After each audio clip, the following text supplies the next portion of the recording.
All right, where are we? We are in the Korean Classic tournament. It is Monday's qualifying round, so we got a free practice round today. Don't have to spend any money as far as practice tokens. I'm going to go out and just practice. I'm not concerned. I'm not interested in qualifying today. So if I mess it up, today's whole goal is to establish exactly what club and ball I want to bring on every hole. So that's it. If I get I'm not worried about second shot. I'm not worried about adjustments to the cup. Not worried about any of that. Just want to establish exactly what clubs and balls I want to bring, and then we will go from there. So here we go. Hole number one. Hole number one. I'm going to start off with a power 3 ball and see where I'm at on this island. Come up. I think this is just a matter of what I'd like is to. We'll see where I'm at on the island. What I'd like to do is be able to pull back a little from the red line and give myself room to work out days that we may have headwind. So hopefully today we're just working on how much topspin to put on. We'll see. We'll see if a power 3 ball can get it done. We will see. We will see. I think we can do it with an APOC. And I'm going to bring a Titan. We'll see what happens with that. We'll start with that and see what happens. I can't remember these Yongsan holes. I haven't played them very much. It was in Tour 8, and I played this hole a couple times in Tour 8, but I went through Tour 8 pretty fast, so I can't really remember. So we do have plenty of room. You could probably, and so I'm going to start off, like there's my red line. I'm going to start off dead center in the middle of that island so that I have as much ability to move the wind out as possible. Okay, there's 5 topspin. 4-1, and if I do, how close can I get? I can't get right down on it, so I'm going to do a 10%. So there's 4-5.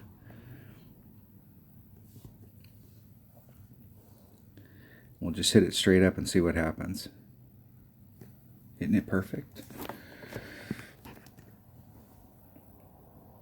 I hit pretty close to dead center in the middle of the island. And that was 5 topspin. I probably could have put on 6. So I got APOC. Just for high wind days, I could probably use a Kingmaker. That little bit of side spin would help me, and I'm going to do 6. We'll start with 6 topspin. Make a note here. Center of Island. Plus 10 on the drive.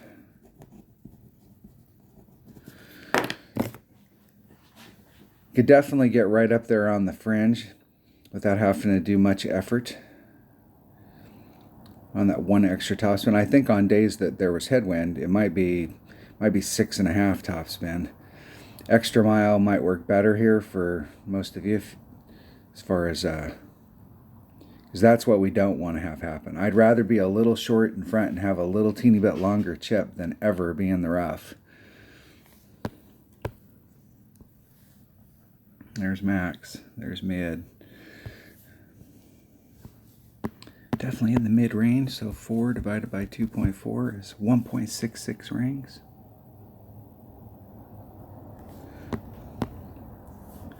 We'll hedge our bet. 1.66 rings. If I can get lined up with the wind. There's 1.66.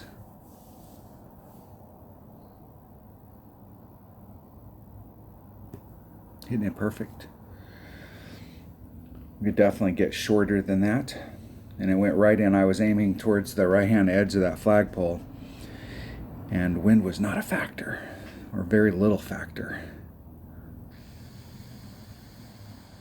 I think the 6 topspin, maybe 6.5. Extra mile would work fine there. I think starting off in the center of that island, that gives you the ring set. With an extra mile, the rings are bigger, so I was, with that APOC at 1.5 per ring, I was almost a whole ring set on the island. A little bit of it was hanging over, so a good solid 4 rings. So that's 6 miles per hour of wind that I could work out. With a extra mile, you may only have 3.5 or 3 rings, but that's still 6.5 miles of wind that you could work out. Let's go look at it and make sure. So on this island right here, trying to be dead center middle, and I did plus 10 on the drive. And then if you watch the video where I landed pretty well dead center in the middle of that. Might be a little bit different if we had a pure headwind day. We might have to change that to 15, or if you do hand math, 12.5, or add just a little bit on. Ending up right there with 5. Thinking next time I play this, I'll put 6 on it and see where it puts me. I'd like to be like right here on the fringe. Be a little bit easier. It'd be one of those run the top spin out. I was at little less than mid club when I ran my top spin out, but it'd be a little bit easier if I get on the fringe. It'd be a little bit surer of a shot if you could get right up there on the fringe. What we don't want is to do what my opponent did and end up in the rough. It's not that we can't make that shot. It's just like, why would we want to do that to ourselves? You know how it works with the shots with your rough iron and sand wedge when you're right off the green. If you hit them perfect, they go in, but you got to hit them perfect. Okay, hole number 1 in the bag. I think I got good notes on that one. Hole number 2. Hole number 2. All right, I really like this hole. And it seems like in the past, it's a short iron. And I was doing plus 10, but we'll see what the deal is. And I want to come in, there's a little hill here on the right-hand side, and I want to come in on that hill. I don't think you need to bring out anything special. I'm going to have to start with just a navigator. We'll see if my king... I don't think you have to put too much spin or anything at all on it, so that kingfisher should work. Let's try it with just a regular navigator. This might be one of the ones you could use a zero power ball on this, where you can bring out one of the low wind precision balls. This is a hole that we can definitely make here. Definitely make. Let's see if this club combo works. But I do think on this one I know there is a slight adjustment that we need to do. And I'm pretty sure I've always done it at max club. So in this situation, if I added on 10%, it's 1.1 per ring at max. They balance each other out. So it's just going to be whatever the wind is. Just 1-to-1. It's 1.1 times the wind divided by 1.1. Just the wind.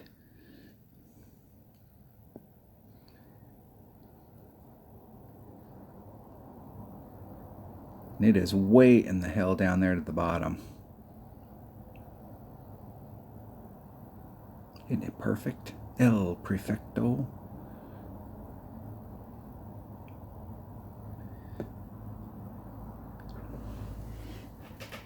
You can see that little, where it's feeding up to the cup, there's a, let's see if we can get into the right spot so we can see what it looks like.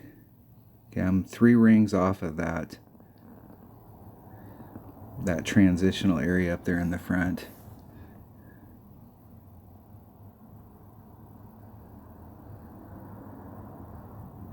See what happens if I'm 2 rings off. See if I can catch that hill so I can get my ball guide to still engage. Even if that misses, it's going to be a mile away. 2.8 rings.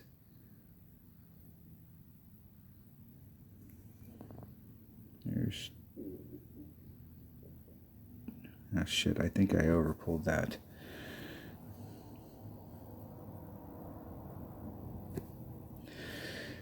I was trying to... Ooh! I got hesitant there because I thought I was... I want to really go back and watch that because seems like in the past I've been 3 rings off, but the 2 rings, I'm trying to get my ball guide to feed all the way to the cup.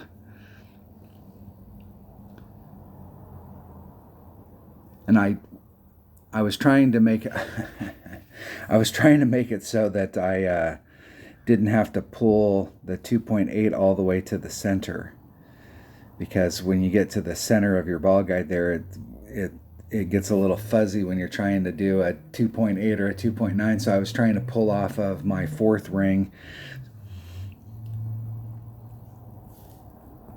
So if this is my ring set,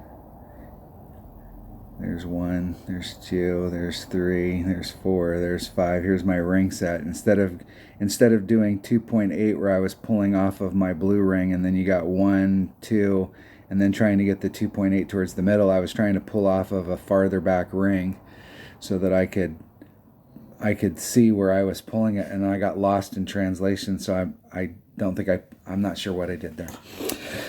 I think I did 2.8, but I didn't do quite enough. It might be 1-to-1 plus 0.1, or we'll have to work on that one. But that's definitely the ball combo right there. So Kingfisher will work fine, and a Navigator or a low wind ball. If you've got any of the one power low wind, I mean, this is a hole that right here that we can definitely, if we get if you get your adjustment worked out, hitting perfect on it, and this is definitely a hole that we can pick up a hole-in-one on. It's a really great opportunity.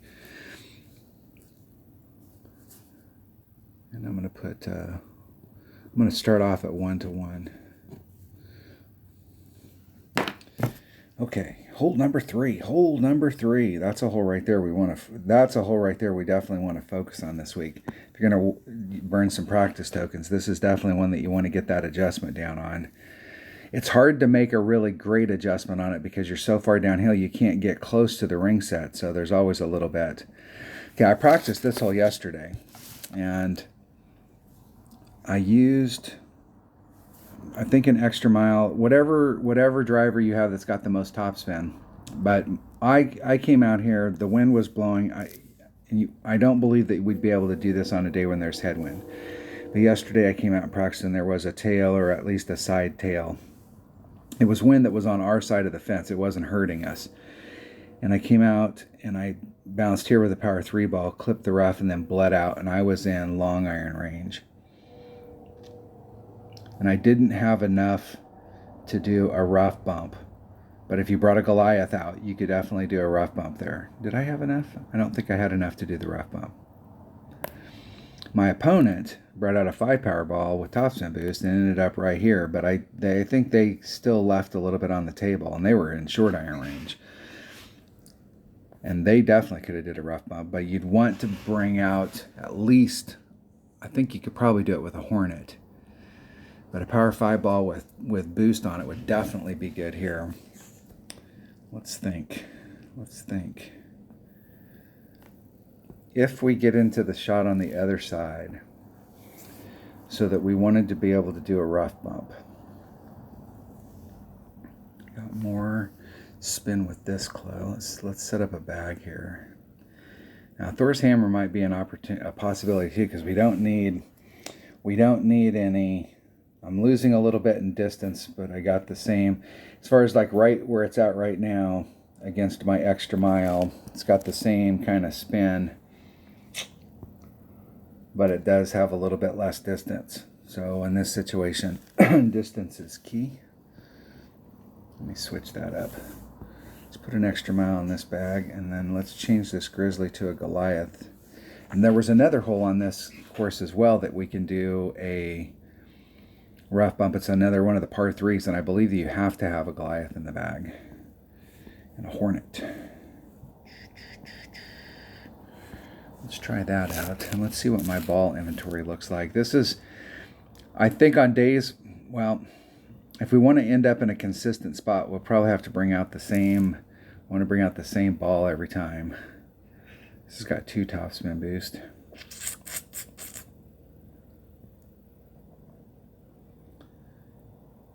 This has got 4 topspin boost with 0 wind. All right, let's bring that one out. I got more of them.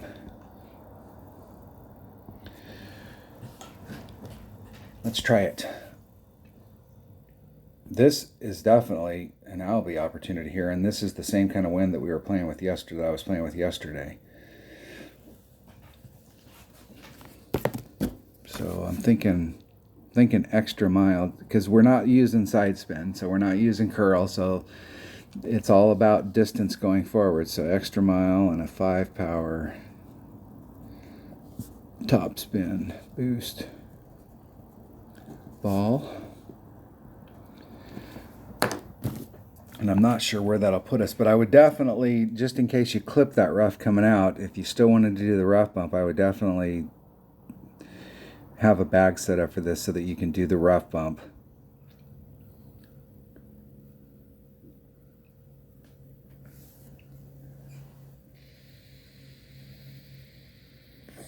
Now you could go for that little island.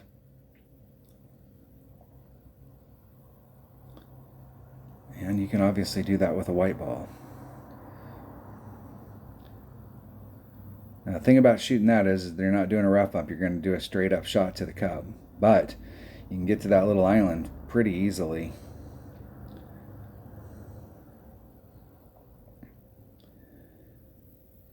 Why does it seem like they're going to overshoot that? But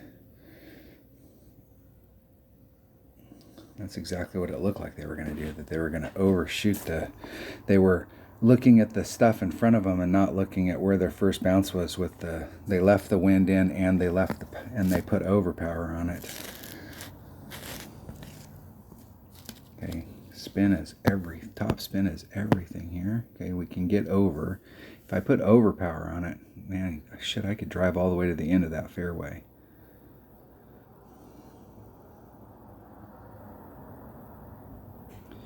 Five, 6.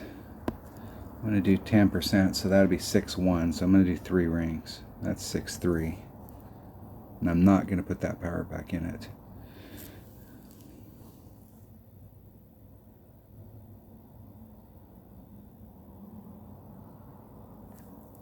Isn't it perfect? I'm just curious though with how far down there that'll get. Oh, stay out of that rough. Wind did push it off a little more than the 10%. Probably should have leaned into the wind a little bit. I've almost hit it out of the rough bump area, so I don't know that you need to get down that far. That was with a 4 top spin boost ball. You could probably get away with just 2. It might put you in a better spot. You might not have to hit it down that far. And I'm not going to be too worried about taking the shot quickly. If I drop a shot here, it's not a big deal. I want to see what my look is.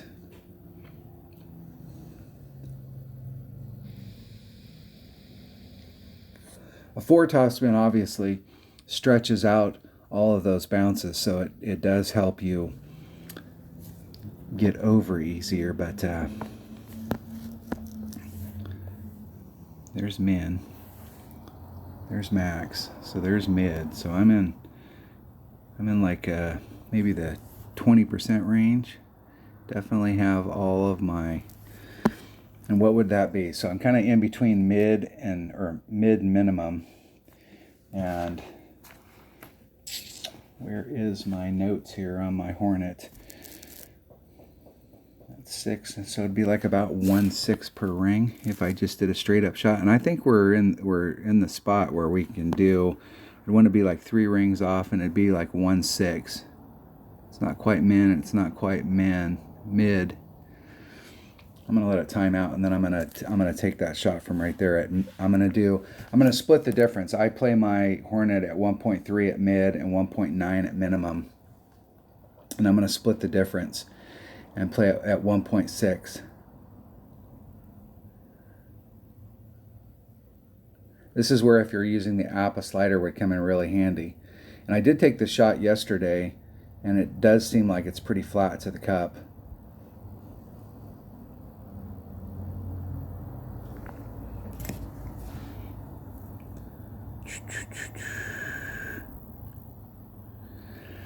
We're we're in the right spot, so we might as well take advantage of our opportunity here. So it's 3.8 divided by 1.6, 2.37 rings. Be 3 rings off of the transition.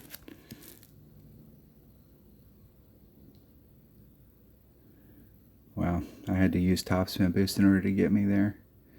And I'm using more than 2, so if I just use the 2, I might be able to get there. So if I use the 2 topspin boost ball, I could probably get there. I could move it up a little bit and get a little closer. 2.37 rings. There's 2.37.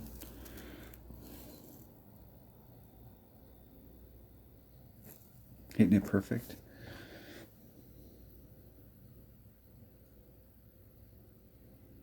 Right dead center in the hole.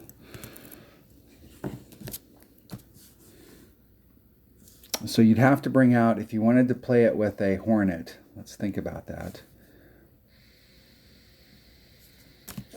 You'd have to bring out a topspin boost ball because there still isn't enough topspin on there. If I'd have moved it, I was 3 rings of separation off, so I could have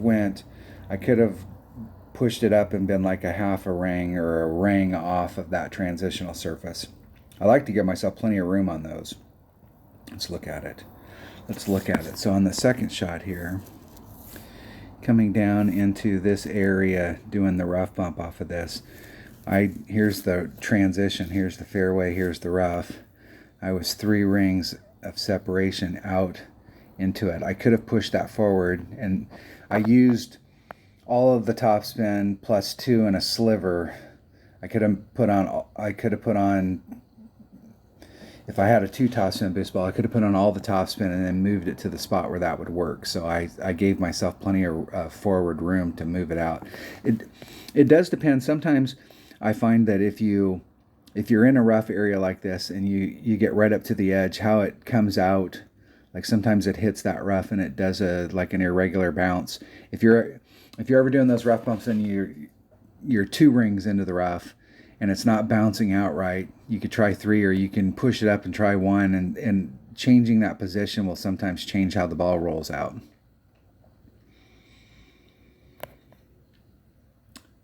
But I think you're definitely, if you want to get down into this area and use a Hornet, you'll definitely have to bring out a topspin boost ball. Let's see here.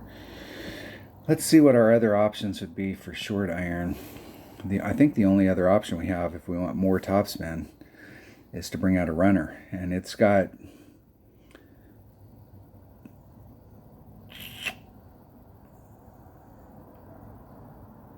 the other thing about that, if you brought out a runner too, if you were in the same area I was in, the deal is that this is a number you'd want to look at, because here's max, here's min, here's mid. I was more towards the min. I was kind of like right on this line right here. So if we do this, if you had a slider, that'd be 50. Here's 25. I was probably at like 20% club, maybe 25. If I brought out a runner, I'm going to be more towards the min just because of that raw distance. But I would have topspin to get me up there. Maybe.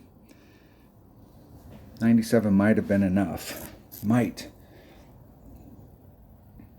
I think the only way to do that shot, really, if you want to clear. Now, if we have a day where we have tailwind, you could probably clear it without having to use a topspin boost ball. However,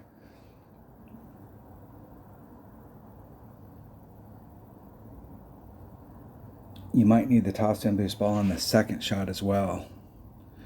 The other way to do that, because that shot might be, I'm just throwing this out there. I'm thinking out loud. That shot could be a little, getting out into here, I had to use overpower. And it could be slightly inconsistent. Whereas if you came out here with just a normal Power 5 ball or just a lower topspin boost ball, and you didn't do the overpower and you didn't worry about trying to clear it, you did the clip and let it roll out so that you were up in this area you're probably not going to make it past that line.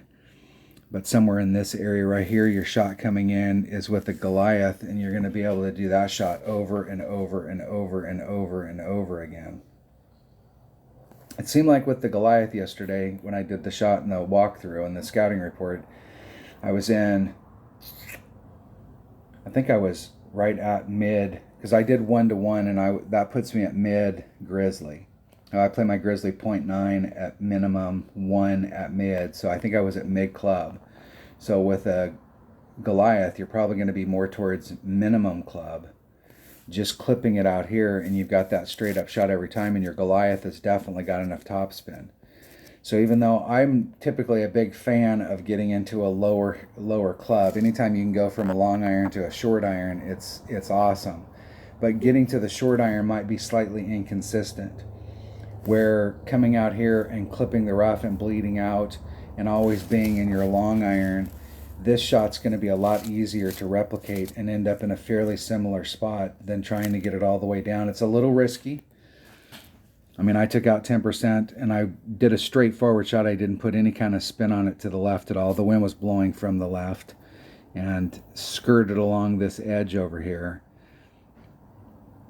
So, I mean, you could argue it either way, that this shot right here might be easier to do, and thus we could set this shot up for the long iron and it be a much more consistent shot. I'm going to have to think about which way I want to play that. But I definitely want to put on my notes that I want to bring a Goliath. Just in case I do clip the rough, I want to make sure I have a Goliath in the bag. And I think we can do it with a Hornet if we're going to bring out a topspin boost ball. All right. And it is +0 to cup. Play where you're at. Play where the club is. All right, hole number 4. Hole number 4. See, this is the whole notes taking process. You guys are getting, this is the whole deal about playing these. This is why I'm not too concerned on a lot of these holes as far as like what the shot is to the cup. Some of them we're on a par 3 here, so we're working out what the shot is to the cup. But I'm not super concerned on the par 4s and par 5s. It's basically just making sure that we know exactly what we want to bring out here. This hole, I know in one-on-one play forever I did a +10, but it seemed like it always was more than a +10. I'm gonna do, I'll start off with a 15, because I'm pretty sure the 10 is like old school. Like, that's not what we do.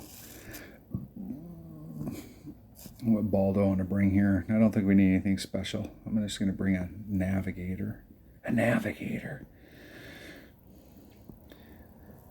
Here we go. I want to make sure I don't qualify today, so if I don't make hole-in-one on this, I want to make sure I miss the putt. Miss it.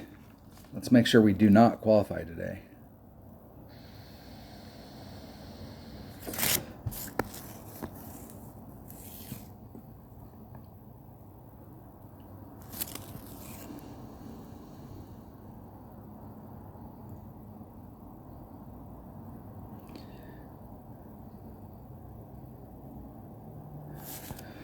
.5 divided by, or excuse me, times 1.15. Where am I at in my club? There's max. There's min. So I'm at min club. What is minimum sniper? 1.3 per ring. 1.2. What is minimum sniper? It's 1.2 plus 1. Okay.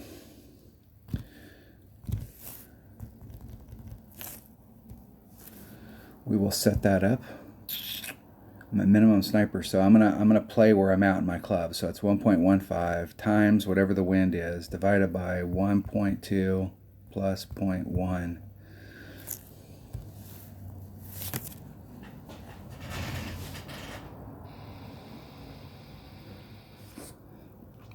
The problem with that funnel right there is that if you hit just a little teeny bit, if they get low enough, it's hard to tell from here, but when they hit to the other side, you'll see exactly what I'm talking about. There's a mound up there, almost like a little peanut-shaped mound where the pin's at.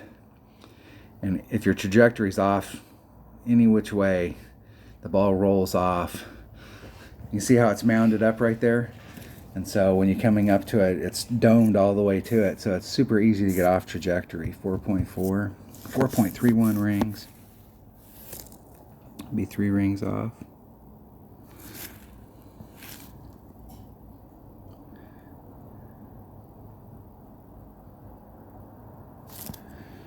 .31 rings. See if we can get lined up somewhat to the wind. 4, 2, 5, 3, 1.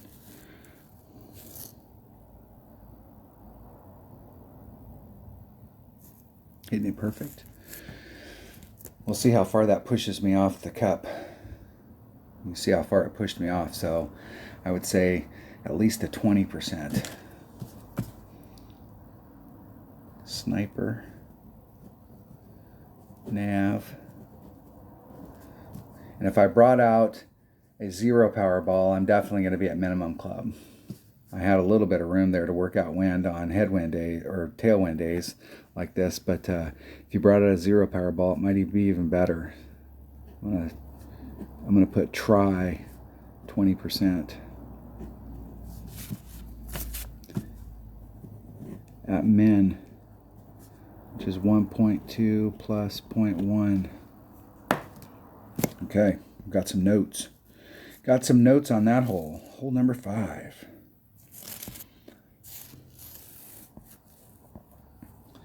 All right, the Big Island par 5. Which way's the wind blowing? Side wind today. I want to bring out. I'm going to try what my teammate did with a power 4 ball. Power 4 balls work really well on this hole, and if you got a topspin boost power 4 ball, it works really, really well. Topspin boost.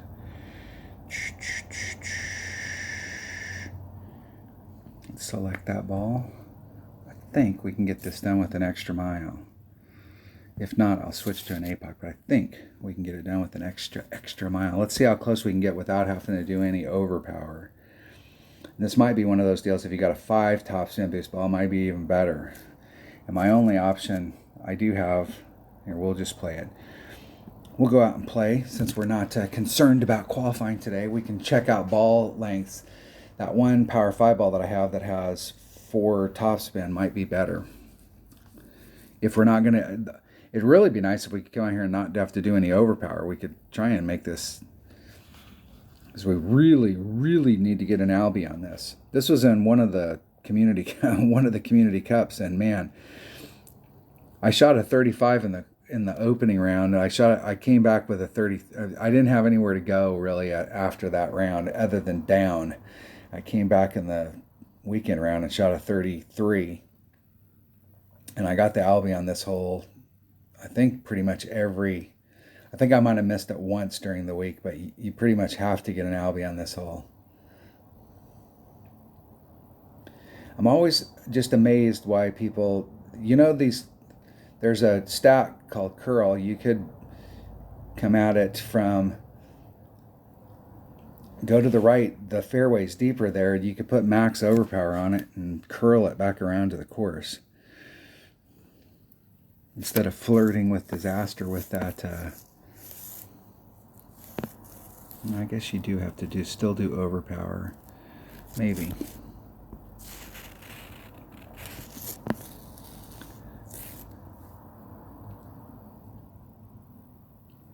Now, if I took a straight up shot from there, and I didn't do any overpower on it, just curious to see how far that would run. 2.5.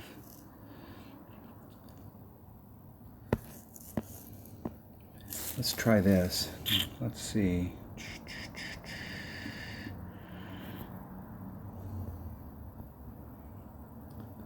If we ran this ball with all of the topspin, man, that seems like it's going to throw me way past it. That seems like it might be too much. You don't want to be too far away on this. This is one of those old greens that if you're on the green and you're a long ways away, you will not be able to make the putt, especially if you're on the downhill side of this, because you got to go uphill and it's a long ways, and it is difficult. With the ball guide that Thorn has, I like doing backspin shots. I think they're cool. But you could run that ball up there. I think your chances of making an Albie just running it up and running it into the cup would be better.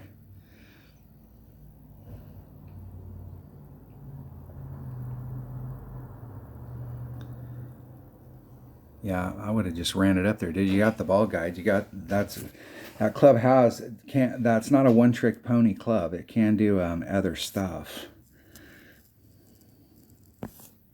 Okay, let's see. Let's try. Let's go back to that Power 4 ball. And let's just hit it straight out there and see what it does. Like what kind of distance we get with just a 2 topspin boost ball. 3-4. If I did 10%, that would be like 3-7. Be almost 2 rings.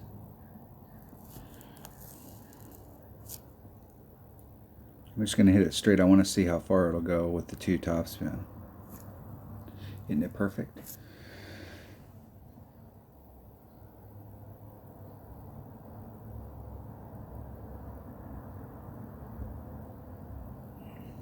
I still would have to put a little bit of overpower on it. If you can get right to the crest of that hill where it just dribbles out onto the green, it'll roll towards the cup on that side. I need a 3. I could use, if you had one, you could probably only need to use maybe 3 or 4. I think the Power 5 ball might work because you can pull back a little bit from the red line, and it's got 4 topspin boosts, so you could pull back from the red line and give yourself a little bit of leeway on headwind days. And try and set it up so you don't have to do any overpower. Now it seems to me that there is a, yeah.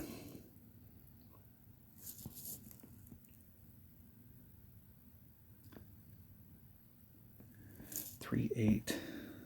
Where am I at in my club? There's Max. Yeah.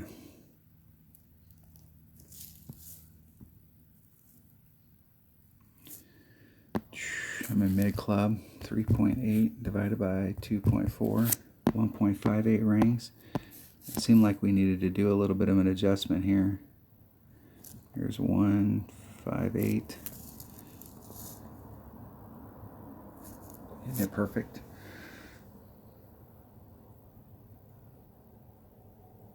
In the hole.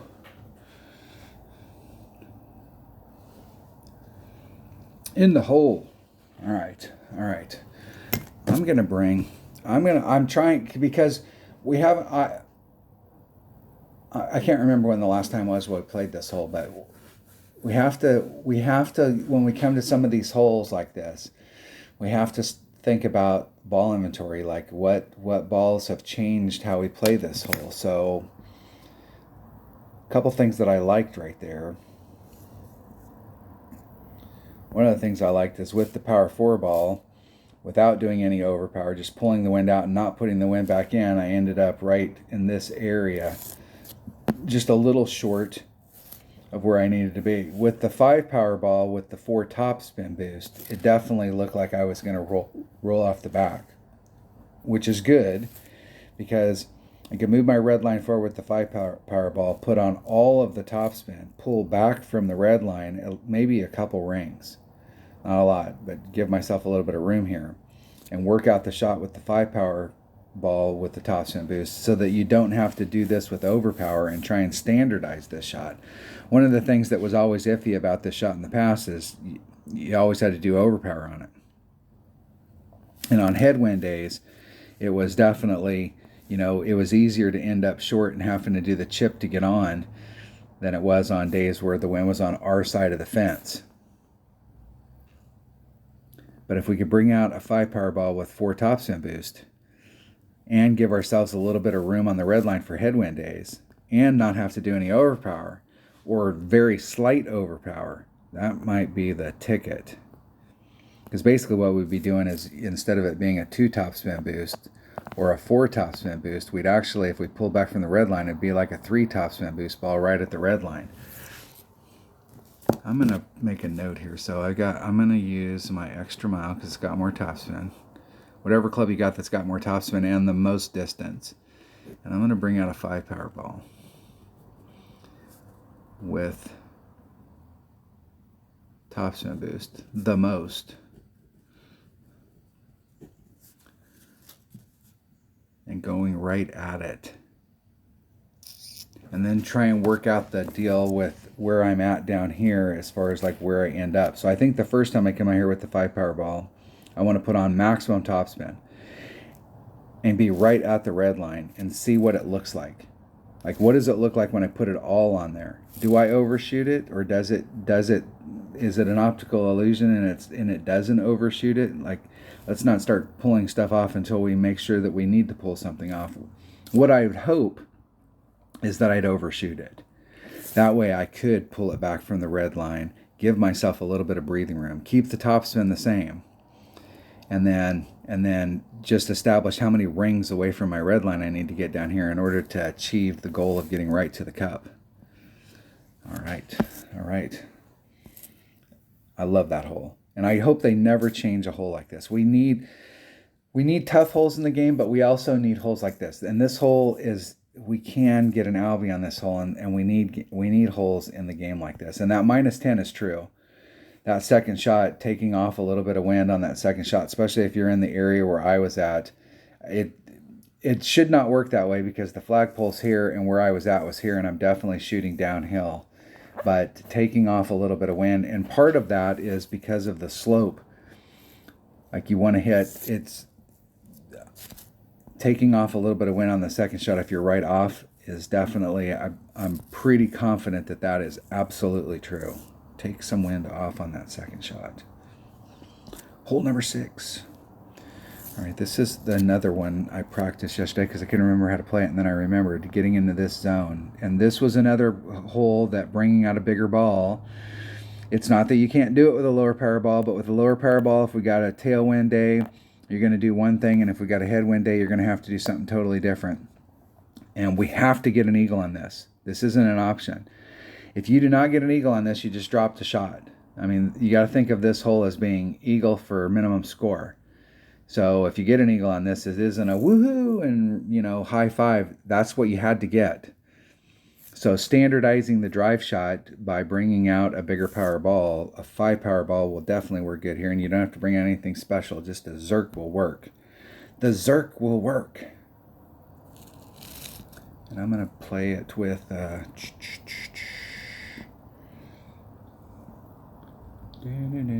number 5 bag. An APOC. Actually, let me think here. This might be a hole. This might, because you don't use a lot of stuff on it. That I might bring. I don't think I'm using a big topper at all this round. Let me bring out the Thor's hammer, and I'm bringing out the Thor's hammer here because the Thor's hammer versus an APOC. That ball guide's big, and this is definitely a hole if we're in the right spot and we can get a run at it. That we have an opportunity for a hole-in-one on a par 4. A great opportunity for a hole-in-one on a par 4. And one of the things that's holding us back with a lot of the clubs is the ball guide for our drivers. But with 4.1 ball guide, shit, that's like coming at it with a sniper. And let's think about, let's look. Let me look here. Let's make sure I got some numbers, because I don't actually, I'm going to pull my cheat sheet out because I actually do not have numbers for a Thor's hammer. I'm going to make a note here. Thor's hammer. I don't actually have numbers for a Thor's hammer on my little club cheat sheet, which has pretty much every club that I use on it except for a Thor's hammer. Okay, come on. There you go. I don't know why that page always resets. Thor's hammer. What level is my Thor's hammer? I think it's 6. 6. So Thor's hammer 6 with a power 5 ball. at max club is 1.6. So 5 power is 1.6. And if you look at it, so with a 1.6 wind, it's 1.6. With a 3.1, if the wind's over, instead of it being 3.2, so you're just doubling up for the next ring, it actually drops 1, and it stays in that same vein. So it's 3.1, 4.7, so it drops 1 going down the deal. So it's 1.6 minus 0.1. And for mid club, and we'll be at max, but I'm going to write all these numbers down. It's 1.8 minus 0.1. And for minimum club, it's 2.0 plus 0.1. 2.0 plus 1. Since I'm here, I'm going to write down my numbers for a 3 power ball just so I have them. Since I don't have them on my cheat sheet, 1.7 minus 1. 1.9 minus 1. 2.1 plus 1. All right. Got some numbers for my Thor's hammer. So in this case, I'm hitting at 1.6 minus 0.1. Let's go get at it.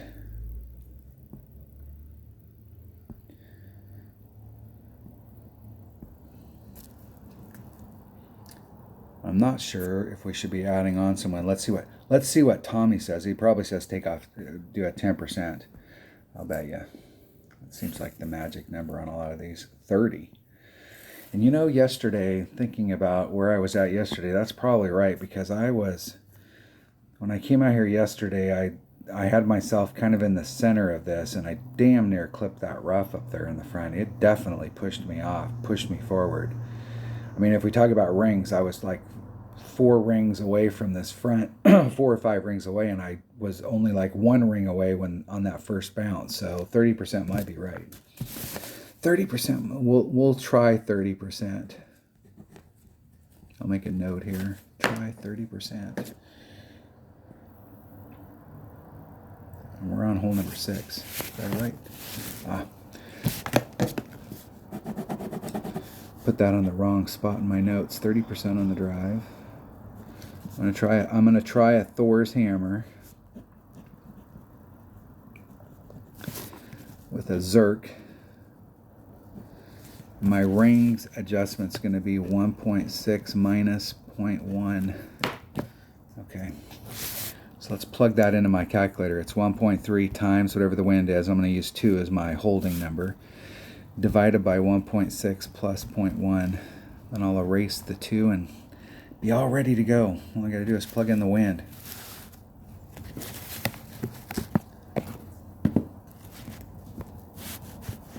I remember, you talk about evolution of the game as far as from Playdemic's perspective. When the apps came out, they were dead set against the apps. They were dead set against using grids. It's like, okay, number 1, you have no control over what I do in the background on my device. So, kiss my ass. And now they come out with like where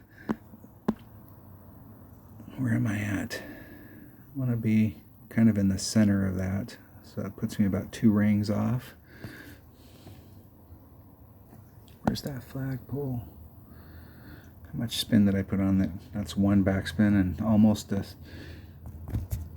2.29 rings. Take my shot before I get jacked up. 2.3 rings.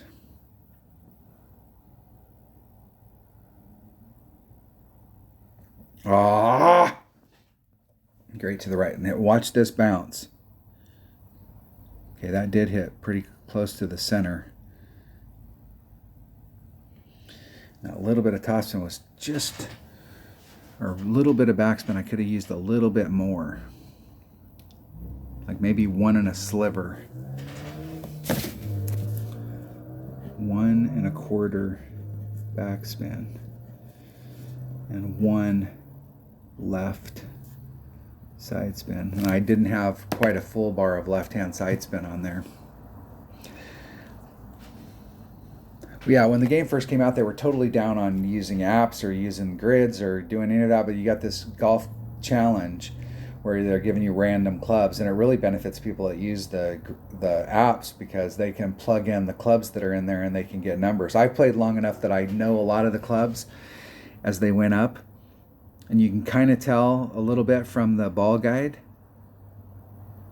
like how wide the rings are. You can kind of get an idea of where they're at, enough to get up on the green. The shot that's really important is is chip shots.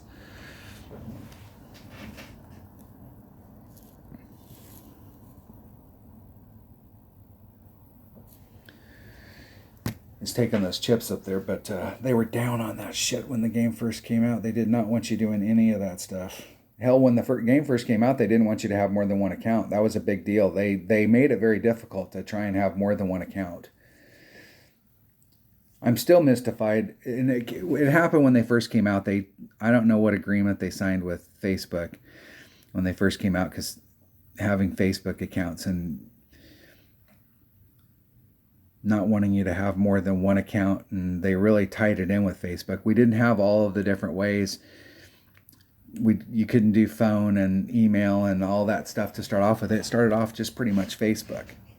So you had to have multiple Facebook accounts if you wanted to have more than one account. It still mystifies me because you look at, like, our avatar picture is not tied to the game, it's tied to Facebook.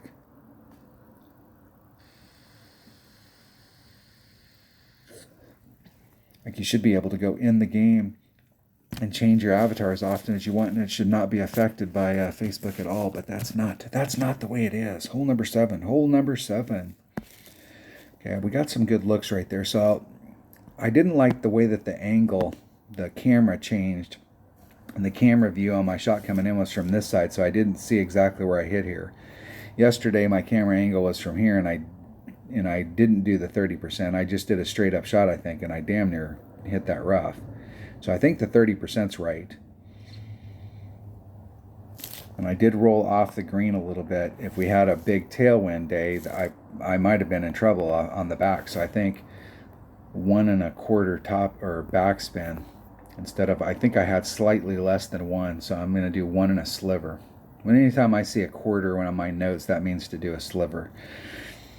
And then I had slightly less than 1 left-hand side spin, but I'm going to put a whole bar of left-hand side spin on it.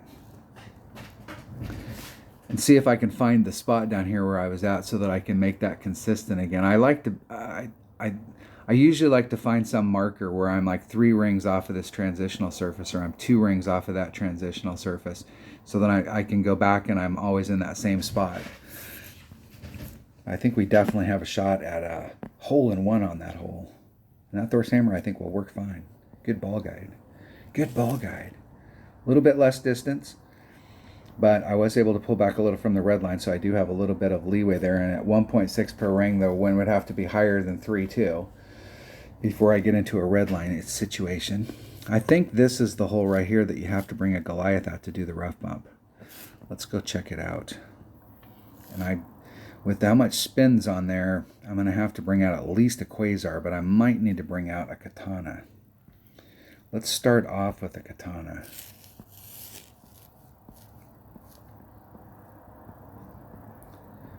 This is a hole right here that I'm pretty sure,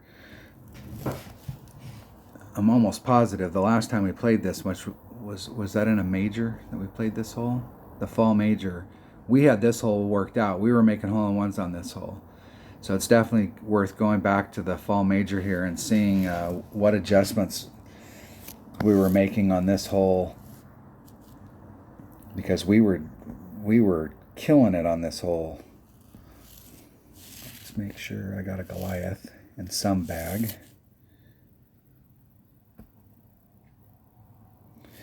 But you might be able to do this with a Quasar. We'll see how much spin we need. We'll try it out. I got to see where I'm at as far as standings. I do not want to qualify today with all of the holes that I've missed, but you never know. I was in a bracket with a bunch of other people that were practicing on a day, and we were all dinking around, and I got like a 6, and I made it with a 6 because everybody in the bracket was practicing. Now you got a Goliath. Why are you doing the backspin?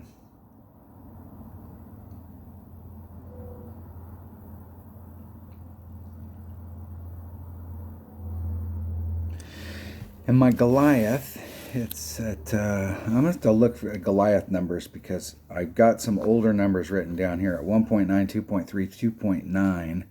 But I need to actually go through and make sure those numbers are good. They definitely got pushed off, but I don't know how much they moved it. So we're not going to go off of theirs. I'm pretty sure there was an adjustment here. So with a 2 Powerball, there's min, there's max, there's min. So right about there is mid. So I'm at mid club. 2 rings off the transitional surface.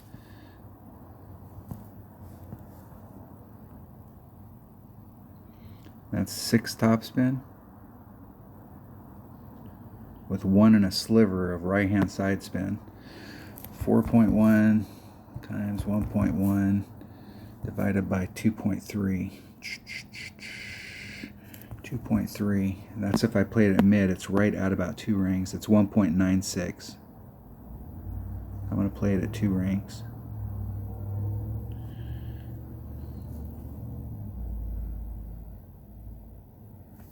Hitting it perfect.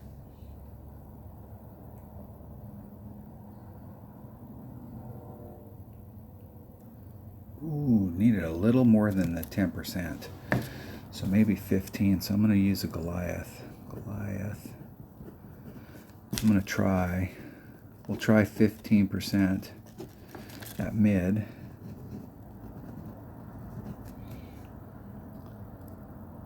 Which is 2.3 per ring. And I used a katana. And that put me... You could probably do... I'll have to go back and watch that video to see where I was at. If I was less than mid, like if I brought out a Quasar or a Navigator, I'm not sure with the spin there. I'll have to go back and look at the spin that I put on that shot. Let's go look at that. So we can put it on our notes. Exit.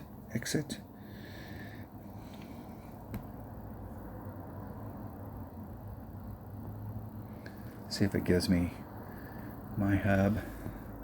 Yongsan Gardens. This is the last hole. Shot number 1.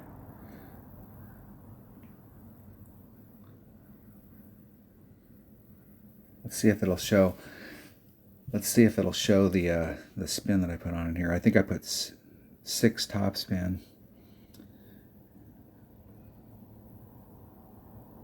Okay, there's min. There's max. And I'm pretty close to mid, right about there's mid, so I'm pretty close. I think the katana, even though I think the katana put me right pretty close to dead center mid, so that might be the way to go.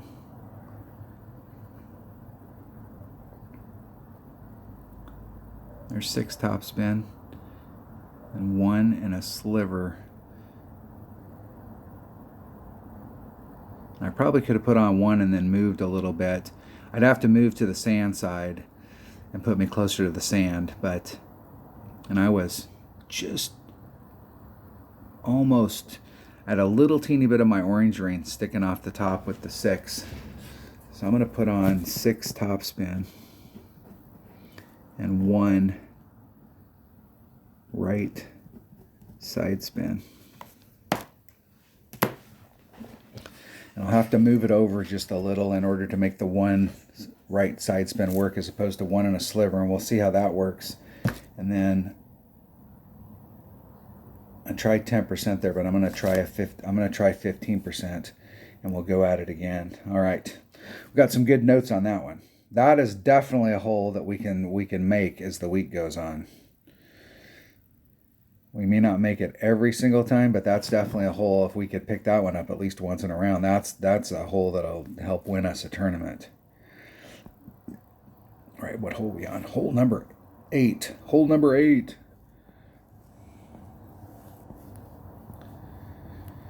Okay, there is a bunch of different ways to play this hole.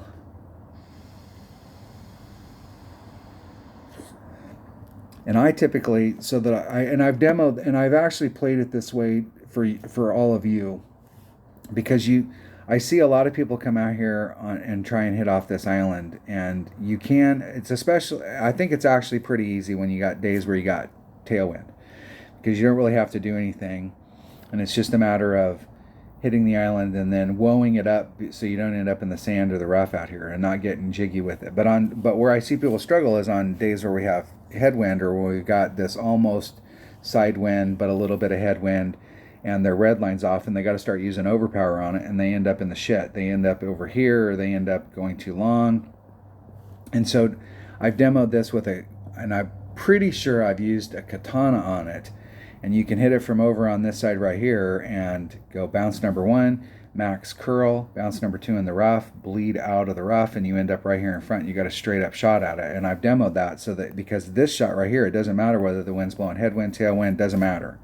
You can set it up in the same spot. There's a tree out here, and I aim my ball guide right at that tree, and I know if I aim at the tree and I put on max curl with my extra mile, it'll bring me right over to this rough and I can bleed out.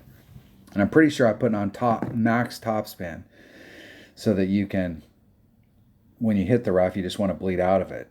But I'm wondering, with some of the balls that we have that have top spin boost,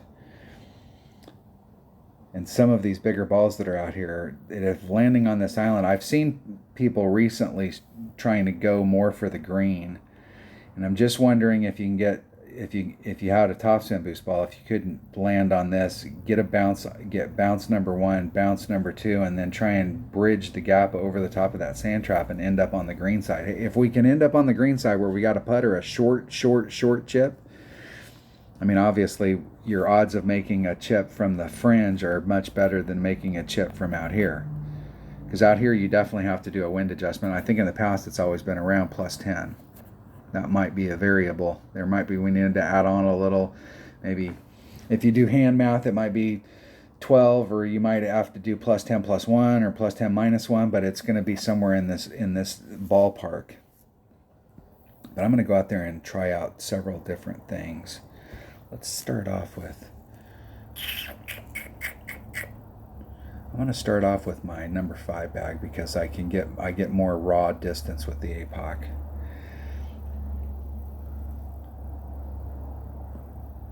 And let's see what it looks like with a top spin boost ball, and see if there's any look at it here. I'm not going to be too concerned about timing out the first time. I may try several different balls just to see what the look looks like.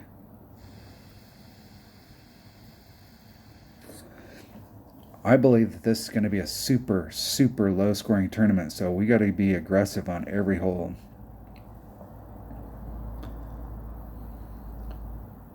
You can see with the Power 4 ball, they can get up there so that if they centered on that island, they could give themselves a ring and a half, maybe 2 rings.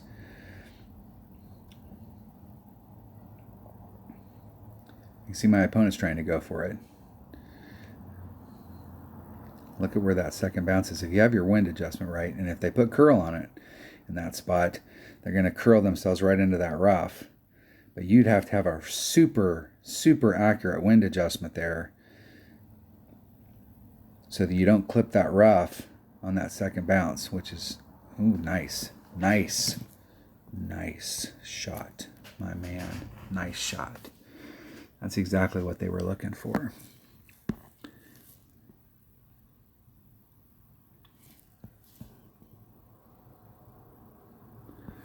where does that put me as far as like what they did? What they were trying to do is they did that rough bump coming off, and I'm just wondering, like, can you stretch that out? You don't need a top spin boost ball. It's not going to help you. Swap balls. Let's just try it with just a regular Berserker and see what the deal is here. They were trying to do a rough bump off of that to get into that zone right in there. You definitely want to make sure you have your wind adjustments correct.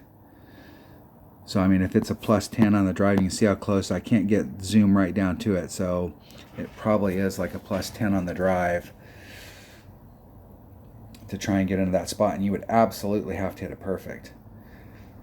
On days where you could get where my opponent's at, I mean, that is a 100% everyday makeable shot. I mean, you're going to make that 99 times out of 100.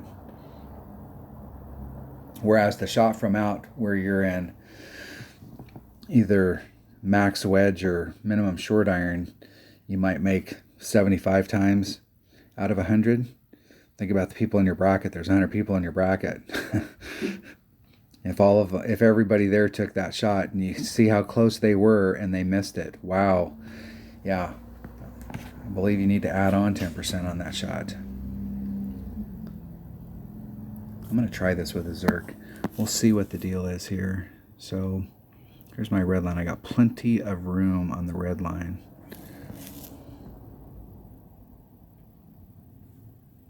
Max side spin.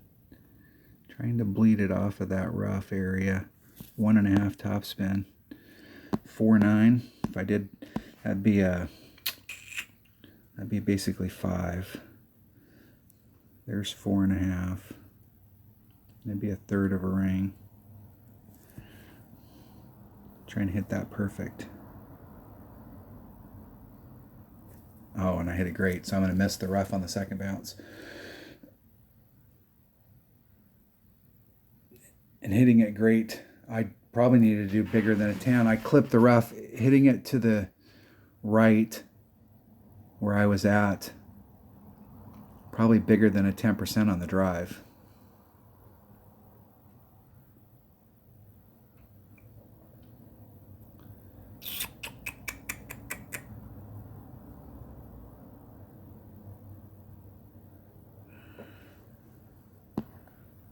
Yeah, and you can see it's deeper on that side too, so hitting it great to the right, I should have been in the clear.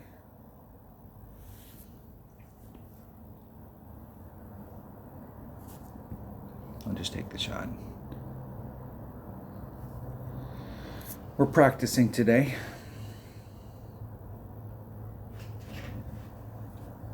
Let's go play that hole one time. I'm going to practice that hole once.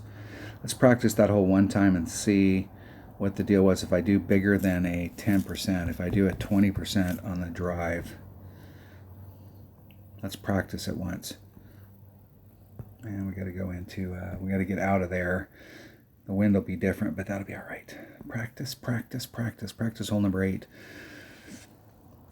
I know that the shot to get out in the very front is like that shot, but I want to see what our options are. And I have 1 practice token. I can practice once.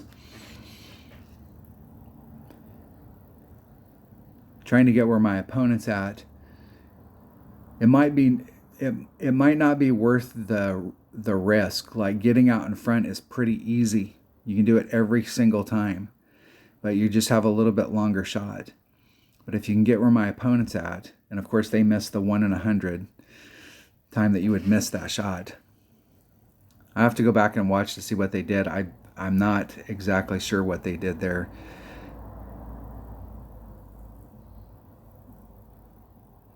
This is one of those things, if they were using a rapier and they didn't run their top spin out and they bounced it out into the thing, then wind becomes a factor.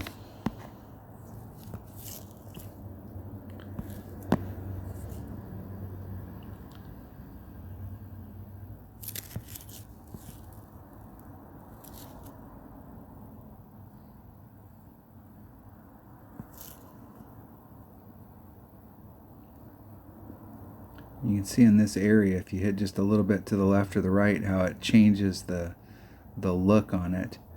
Just wondering if I get up in this area and I put on a lot of topspin and I just try and do the rough bump. I have to put on a little teeny bit of curl on it there. How much spin that I got on there? I got 4.5 and 2.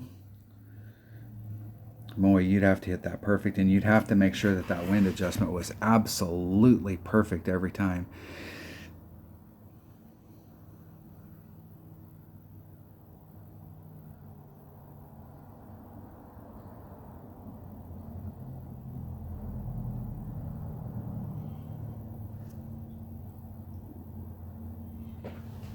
Every time. I'm just sitting here thinking. I'm thinking whether or not it's worth it. It's so freaking narrow going in there that you have to have everything right. You got to make a great wind adjustment. You've got to hit it perfect. And if we have to put the word curl into the shot, then we're adding a whole super variable into it, as opposed to just laying it up.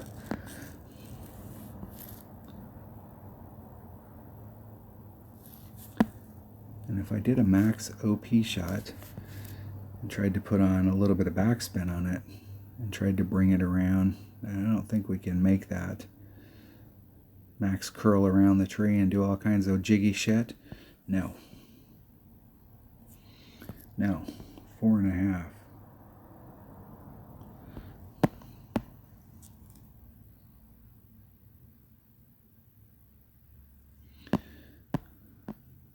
%, would be 3.6.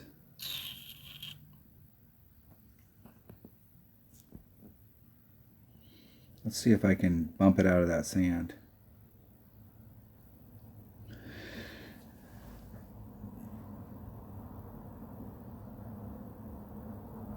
Too much curl and hit the tree. I'm not sure if it's worth. I think can you get over there? Yes, my opponent that I played earlier proved that you can get over there, but are we taking too big of a risk where like it'd be better to be a little bit off the cup and then shoot it up there and just be consistent about it? If we brought out a power 5 ball, if we were willing to bring out a power 5 ball on this, you can lay it up right out in front with a little bit of backspin. You don't have to do any overpower. You don't have to do any curl. You don't have to do anything special on it. And I'm sure that you're going to be in like max to mid wedge. Because if you run your topspin on your Nirvana, it's kind of like and I don't know the full Endbringer rule because I don't use an Endbringer. But, here, let me take this shot.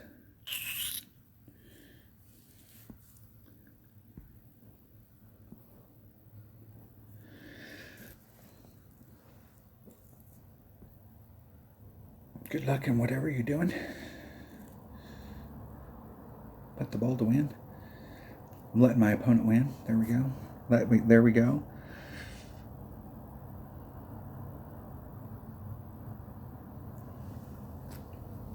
So here's the cup. Here's where you're teeing off at, or where you're shooting from. And I'm pretty sure anybody that uses an Endbringer out there can tell me, you pull your Endbringer out to where you're at max club. So this is max. So that's max, and here's where the cup is. And let's say this was mid, and this is 75, and this is half of 75. What's that? 12.5. So that's 87.5. So 87.5 is here. So you're about 85% club. So when you pull back, you think of this as an 85% shot, especially if you're using a slider and you got the app. So wherever you're maxed at, then you're pulling back. I do the same thing with the rapier. So if max is out here, then mid is right here, and if I can pull back to mid and then run topspin, I'm actually at mid club when I'm running that topspin. And so in a shot like this, where I have to go back and see what my opponent did on that first shot where they missed it from that really short pitch. But if you're in this range down here where you're less than mid and you're running topspin, it's so important to run the topspin if you're using a rapier, because the more topspin you can run, the closer you can get your ball guide to where you're actually starting. And that means that if like if you did a max shot, here's your time in the air till you get to your first bounce, and then it does whatever it's going to do. If you're at mid club, this is the time that it's in the air, that the wind's affecting it before it starts to make its run. If the closer you can get that to your starting spot, so if it's just bouncing up and then it's running out its topspin, the wind is not affecting it very much because you keep tightening it up and tightening it up. It's got less time in the air. And so if we were out in front on this shot, where you're just like right out here making this shot, like if this, and I'm pretty sure this is a wedge shot. this would be max. But if I could start off right here and run my topspin to get me to the cup, then I'm going to play this as a mid shot. Even though where I'm at up here is max with a rapier, I'm going to play this as a mid shot, which is at 2.4 per ring versus a max, which is at 1.2. It might be, depending on what you got, it might be a minimum short or a minimum short iron shot. But a lot of times with a minimum short iron, if you're using a rapier, you can pull back into your rapier and you can run the topspin, and you can actually get your wedge to a 2.4. You can get it into the mid range. I actually think that it's probably better to just lay it up. Try and get as close to this mouth as possible. And I think the way to get as close to that mouth as possible, the shot that I demo where you're using just a regular 3-power, you're using a katana trying to get through here, coming out, your end spot out here is variable because you're roughing it out. And so if we've got a headwind day, it's not going to rough out as far. If we've got a tailwind day, it might rough out a little bit more. But if we bring out a bigger power ball so that we can always start, my red line was right here. So I've got this whole island at my disposal with a 5-power ball. And I can work out the wind going forward, where we can end up right here every time. That shot is going to be really consistent, as opposed to trying to get over. Now, could we get over and try and get more down into here? Yes, but I don't know if this much distance is worth the risk of getting caught in the sand and the rough and screwing that shot up. I'm going to go for just laying it up right here in front. And I do believe, let me put on here, I'm going to bring out, and once again, this might be a good shot for if you've got an upper developed Thor's hammer because of the ball guide, but an extra mile will work fine. Extra mile, that'll get us more good raw distance in here. An APOC would work good. It's all about knowing how much spin to put on it to get it to stick on the other side. 5-power ball. And we don't need to bring out anything special on the 5-power ball. And then we'll have to work on the second shot because I'm not exactly sure where we'll be at in our club. All right, got some good notes for hole number 8. That's a hole I'm going to be working on this week. I've made a lot of eagles on that hole, but we want to make sure that we make it easier on ourselves by being consistent from one round to the next. Hole number 9. Hole number 9. What is hole number 9? All right.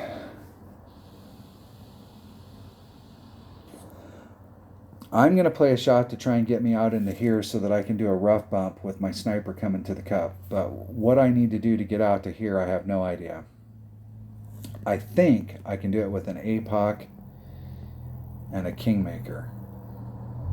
But I'm not sure if it was an overpower shot or what the deal was on it. So we'll have to go out there and check it out. You can lay it up right here and then come at it. You can try and get up into this corner and use the island and come at it. I think we can from over here. If we brought out a big enough stuff, we can try and get a run coming up to maybe get over to this side. But I think the deal is to just get right in here.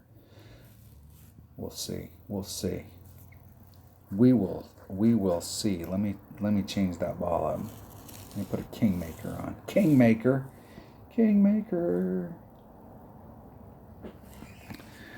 Do I have any? This might be a good hole for a 4-4-4, and I don't know that I have any 4-4-4s left.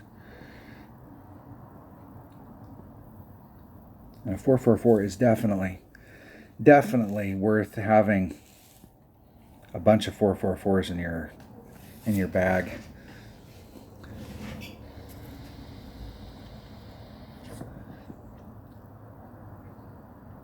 I'm going to call Titans are the king of balls. I'm going to call 4-4-4s the working man's ball. I mean, that is a ball, and I'm not sure that they've had any 4-4-4s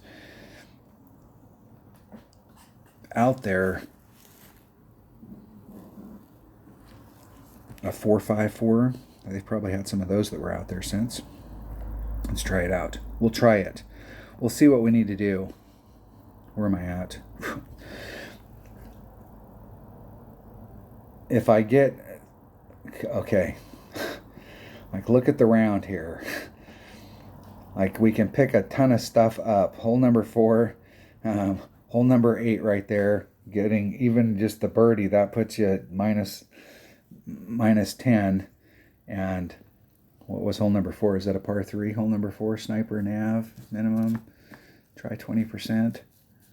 So that is a par 3. I think that's the island par 3. So there's +2. That puts me at 11. So you can tell that this is going to be a low freaking scoring tournament. I've jacked around on those. I want to make sure we do not qualify right here. Do not want to be in that top 10. Do not want to be in the top 10. So let's make sure we do not qualify here today. If I get over to this, I probably will miss the first shot. That'll help me.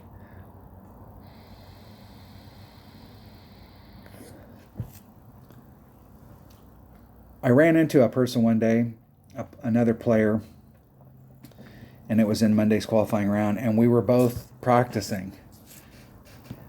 And we both got on the green. We did like 27 putts. That was back in the day where I think now the worst you can get's like bogey, or I think the worst you can get's bogey.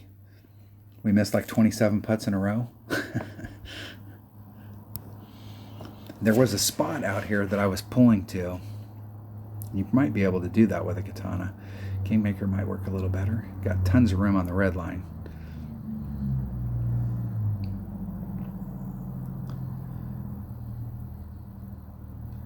Doing they could be laying it up.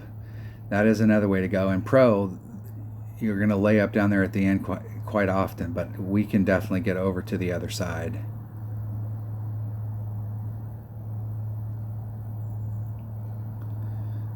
Definitely get over to the other side. They should have a nice straight up shot from there. It seems like I was pulling it back to the...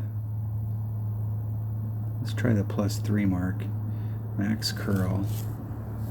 Let's put it all on and see where we end up. And that's going to be way too far up there. I don't think I need to put on that much topspin. Maybe 4. I make that angle. I don't want to clip that sand is the deal. And I'm at the +1 mark. And you are way downhill, so I'm going to do 3-6. So there's 3-6. Let's try a max curl shot. See if we clip the sand. Perfect. I was at the +1 mark, 3 rings off. That's going to get in the sand. So I could go 4 rings off. Maybe 5. I'm trying to be on the side, trying to bring it around to the right there and clip that little bit of fairway that's there, or land in front of the sand. The deal is that you got one obstruction there, and then you got the round sand trap that's right here in front. So you may, if you put on enough topspin so you miss that sand, then you got to worry about this sand right here. And they have a straight up sniper. They're right at max club right there.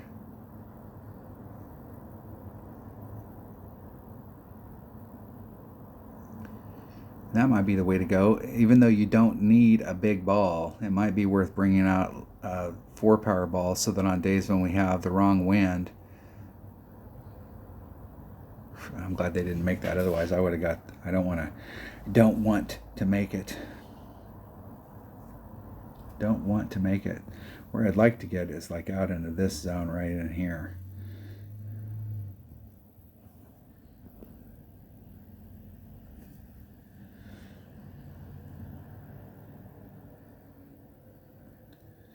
Because I think from there you've got like a long iron.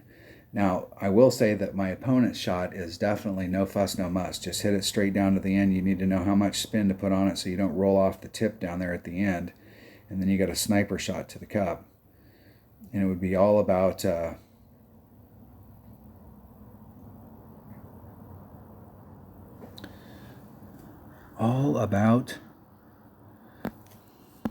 a Kingfisher's not going to cut it. I'm not going to have enough topspin to get me there. So we need to bring out a Hornet. You can do that rough bump right there. You can see where I'm at. Over here you're on the curve, and over here you're on the flat. So being over here is much, much better.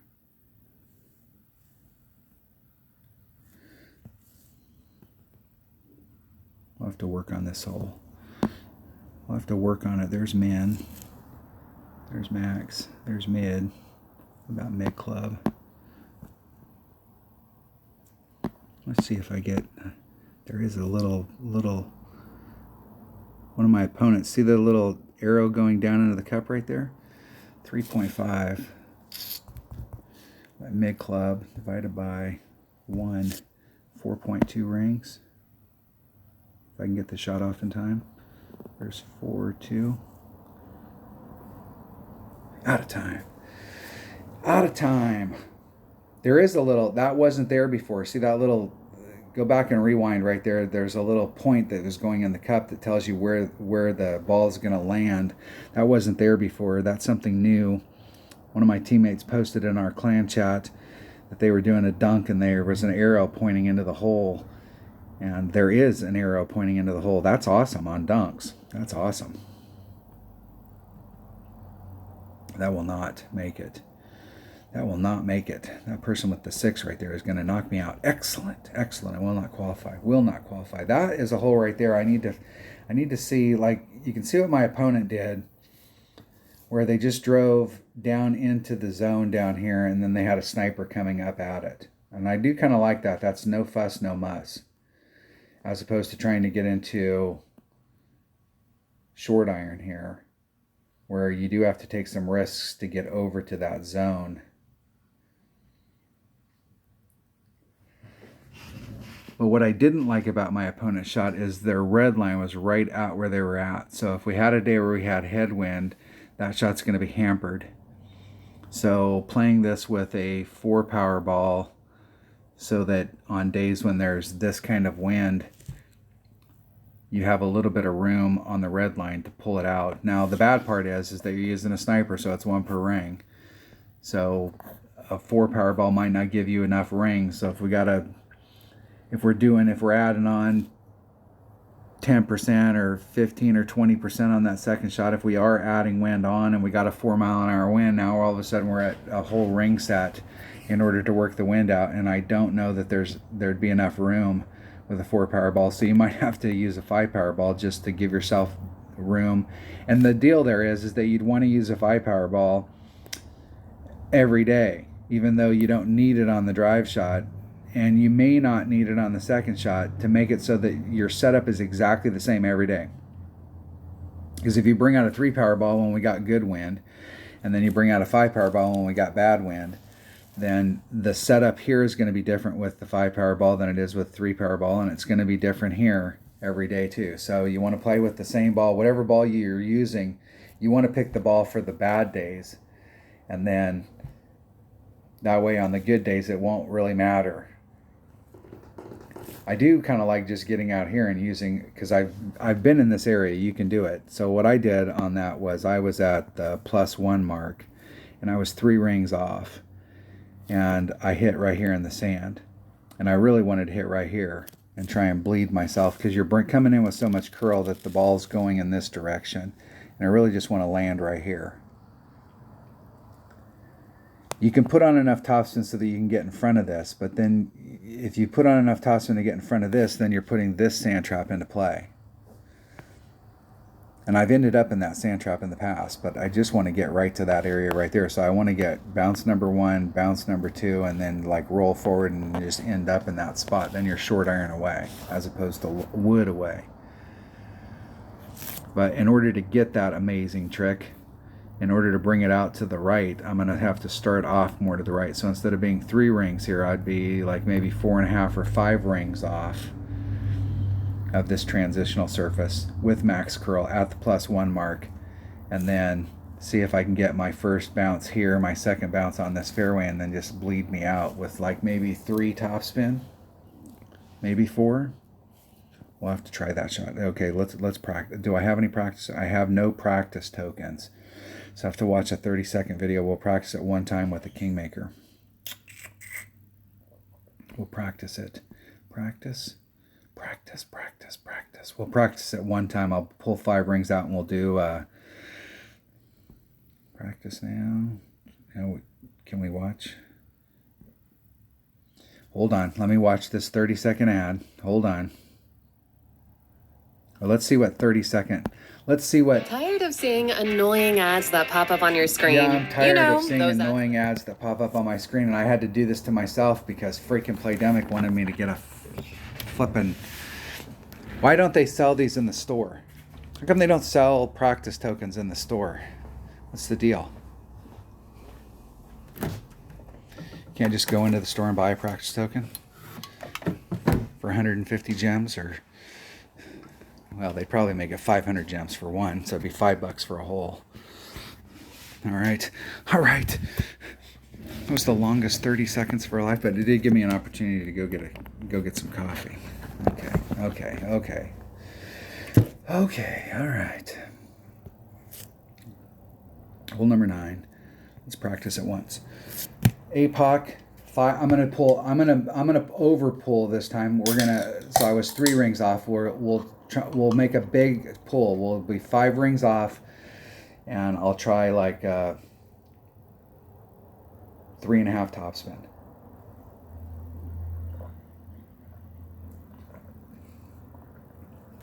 Maybe 4, but definitely not 6, and definitely not 2, but maybe 3.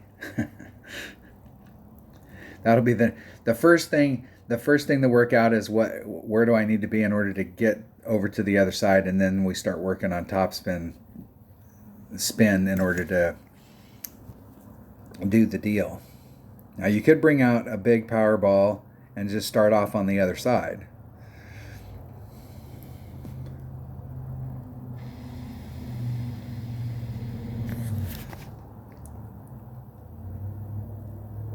Oh, you know what? I didn't bring the right club to do the second shot, but I'm not really concerned about the second shot right here. We just need to figure out where we can get to. What we need to bring out in order to get to the right area.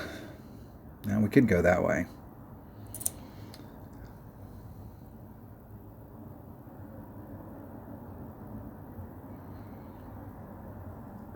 We got so many options on how we want to play this hole. I do kind of like what my opponent did.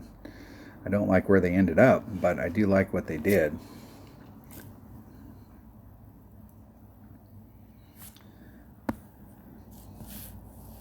Let's bring out a Zerk. And that gives me a little bit of room on my red line. If I had a headwind day, I could just come out into that area right there and just take a straight up shot.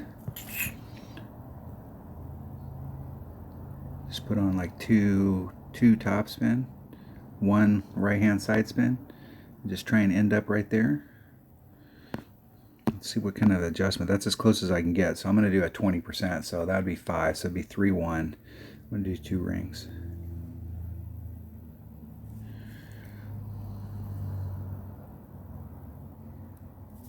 Hitting it perfect.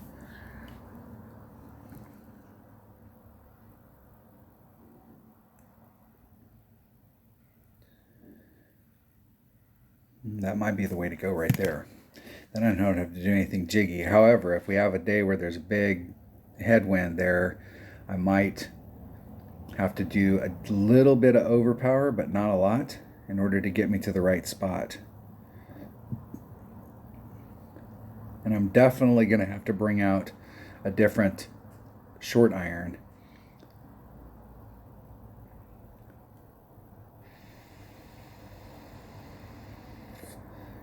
And I should have switched my bag up before I came out here so that I could practice the second shot, because that Kingfisher's doesn't have enough topspin. And I'm not sure that the Hornet has enough topspin, to be honest with you. You may have to bring out a runner. Yeah, it definitely doesn't have enough topspin. Definitely. There's max club, and I'm at max. Pull back a little. I want to try not to have to use too much backspin. 4. How close can I get to my rings? That's as close as I can get. We'll do a 10% on this. So I'm at max club, so that means I'm just going to do 1-to-1. It's 1.1 per ring, and if I add on 1.1, it's just a max pull.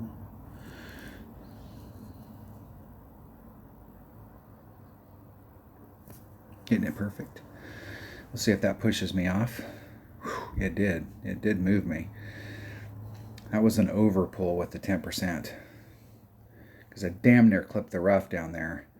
And I gave myself a little bit of leeway, and I was to the left of the cup, and the wind's blowing from the left to the right, so I overpulled it.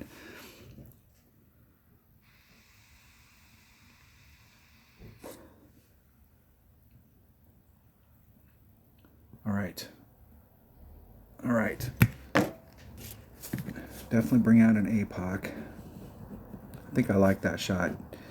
That was a no fuss, no muss. I have brought it around there and done the max curl shot before, but let's bring out a power 5 power. And I did 2 topspin.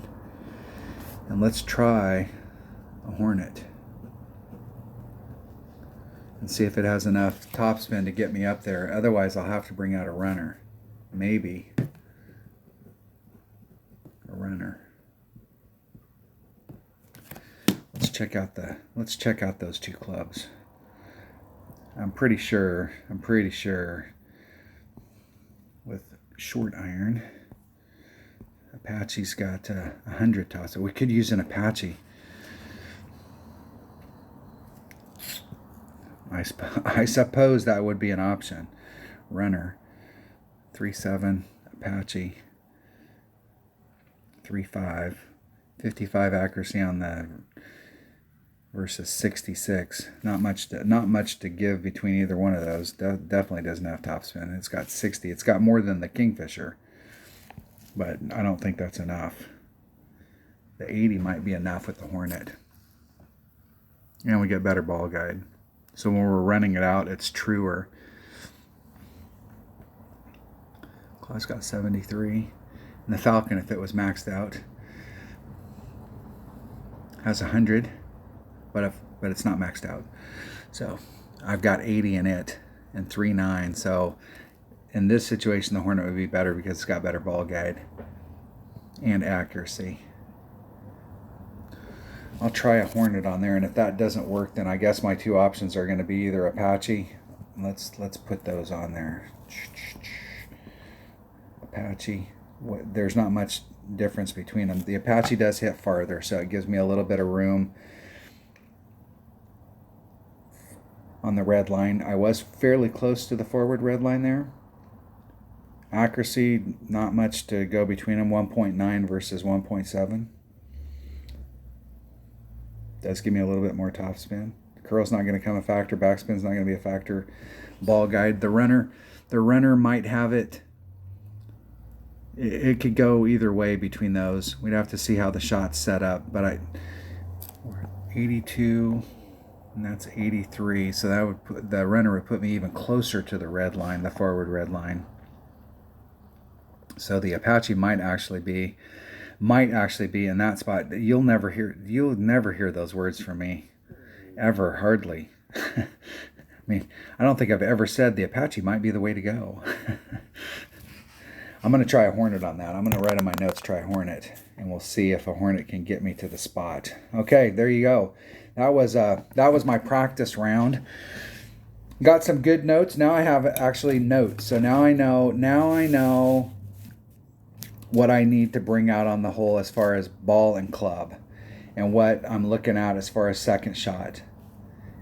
And now I can really start trying to focus on the second shot. So when I get to the hole, it's all about the first shot being a layup, just to put me in the spot so that I can now focus on the second shot. And on some of these holes, we need to be close enough that the second shot's just a chip in. But some of these holes, we do have some work that we still have to get done. But this is going to be a definite low-scoring tournament. So knowing what clubs to bring out on every hole and what ball we're going to bring, and doing that beforehand so you don't have to waste any time on the course, so you can spend all of your time out on the course just setting the shot up and making whatever adjustment we're going to make, is critical. Thanks for watching. Have a great week. Hopefully everybody, you're going to have to work hard on this tournament because we're going to have some monster low scores. There's just too many holes that we have to pick up, and too many holes that are easy to pick up. I think the hardest hole to pick up this week is going to be the Island Par 3. just because of how it's set up. But thanks for watching, and I will see you on the next one.